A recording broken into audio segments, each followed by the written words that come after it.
અને એવો મામલતદાર પ્રમાણપત્ર આપે છે ને એના દાદાનું એને નામ નથી ખબર અને આપણી પાસે 5 પેઢીના પુરાવા માંગે છે 5 પેઢીના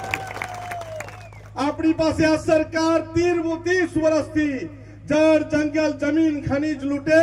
અને હવે આપણી પાસે અનામતનો દાખલો લૂંટે છે પણ અત્યારે આપણે સરકારને ચેતવણી આપીએ છીએ જો અમને પ્રમાણપત્ર સરળતાથી નહીં મળશે તો આદિવાસી વિસ્તારમાં નેપાળ વાળી થતા વાર નથી લાગવાની તમને તમારા ઘર સહિત તમને પોટલા સહિત તમને સીધા અહીંથી વિસ્થાપિત અમે કરવાની તૈયારી રાખીએ છે ને આ નારંગી ગેંગના ચોર લોકોને આપણા ગામમાં ઘૂસવા દેવાના નથી અને ઘૂસે આપણા વિસ્તારમાં ઘૂસે તો કિલોલ કાઢવાની અને તીર કામઠા કાઢવાની તૈયારી રાખશો